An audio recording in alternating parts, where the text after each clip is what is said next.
Estamos de volta com a mesa de debates pela TVE Juiz de Fora. Continuamos a discutir sobre o papel do Brasil no mundo e também com relação aos BRICS, bloco criado que representa Brasil, Rússia, Índia, China e hoje África do Sul. Continuamos a discutir com o embaixador Marcos Henrique Camilo Cortes.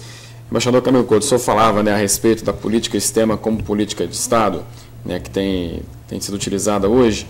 E a gente viu, pelas declarações da presidente Dilma hoje, na semana retrasada em Bruxelas, que ela está peitando os países desenvolvidos. Ela falava, vocês têm que estimular o consumo, mas também tem que reformular as suas economias. É desse tipo que o senhor está falando, então, que isso é exercido pelo presidente diretamente, e que isso o Brasil tem enfrentado mais as potências desenvolvidas? Não, o que eu quero dizer é o seguinte, é que este tipo de pronunciamento é antidiplomático. O trabalho diplomático é, por definição, silencioso. Você não faz esse trabalho, você não diz as coisas abertamente. Há uma ideia equivocada de que o diplomata é um sujeito que mente muito bem. Isso está totalmente errado. O verdadeiro diplomata não pode mentir profissionalmente. Ele pode até mentir para a mulher dele, isso é outra história. Mas profissionalmente ele não pode, porque ele depende da credibilidade. E você, se mentir, mente uma vez e acabou, você está liquidado. Os políticos não têm, normalmente, essa preocupação. É da natureza da política. Mentir. Você pode, e o diplomata diz coisas muito duras, mas por trás do pano, não abertamente. E essa diplomacia, então, presidencial estaria, digamos, em moda? Está muito em moda, infelizmente. A diferença é que, em alguns países, o presidente fala. No caso dos Estados Unidos, por exemplo, você vê o presidente falando muito mais do que a secretária de Estado. Mas ele fala de acordo com o que o serviço diplomático dele montou como estratégia. Nós, no passado, tínhamos isso. Muitas vezes, o Itamaraty pedia ao presidente da República, olha, o senhor, por favor, diga tal coisa, ou o senhor, por favor, vai visitar tal país. Mas não era ele, presidente, que decidia isso. Por quê? Porque esse trabalho tem que ser, primeiro, feito em bases profissionais, requer muita informação, você não obtém informação da noite para o dia, e você tem que processar essa informação com absoluta objetividade. Isso não pode ser feito por um político ou por alguém que não é profissionalmente um diplomata.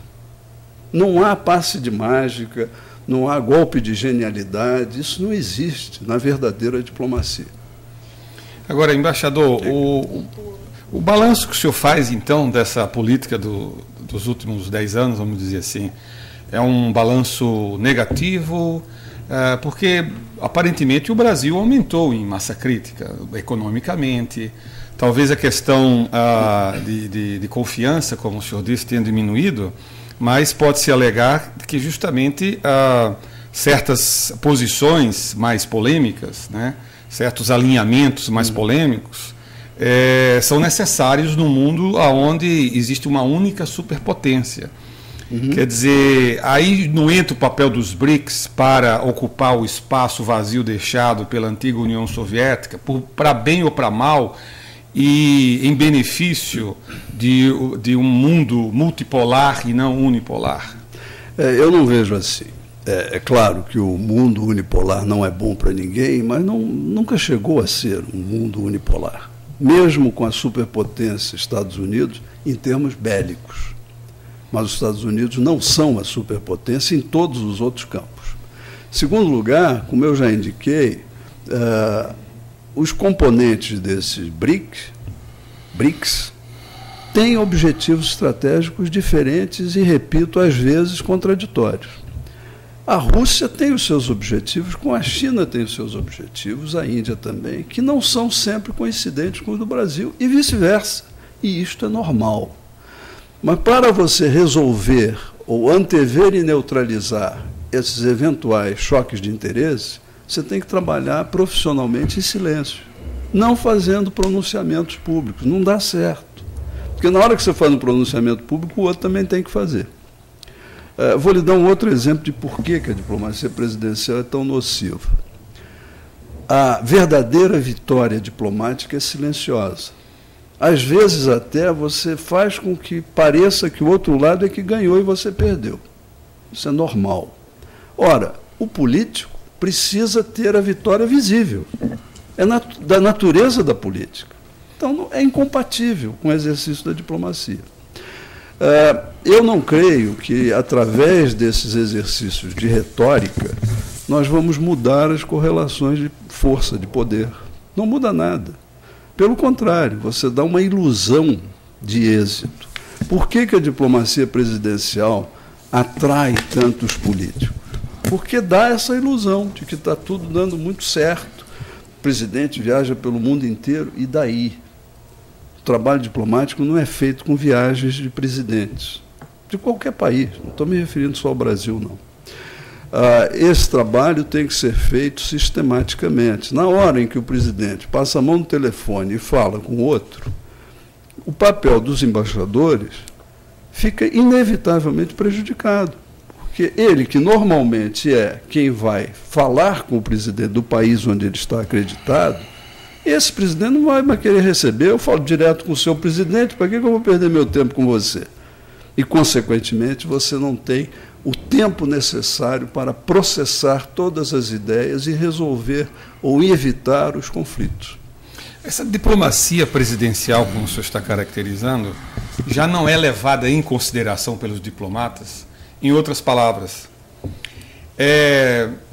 eles sabem, os diplomatas de carreira, como o senhor, já sabem distinguir o que é retórica para a plateia interna e o que é bastidores, aonde as coisas realmente vão se desenvolver. Sim. Nós não estamos num mundo mediatizado, onde as aparências são mais importantes do que a realidade, haja vista saneamento público no Brasil, que não existe, porque nunca apareceu, o viaduto dá muito mais votos. Quer dizer, esse fenômeno, embora censurável, enfim, como o senhor está mostrando, não é uma realidade imanente do mundo mediatizado. Quer dizer, os diplomatas não têm que levar em consideração isso. Deixa falar, que depois nós resolvemos. Eu concordaria com uma ressalva.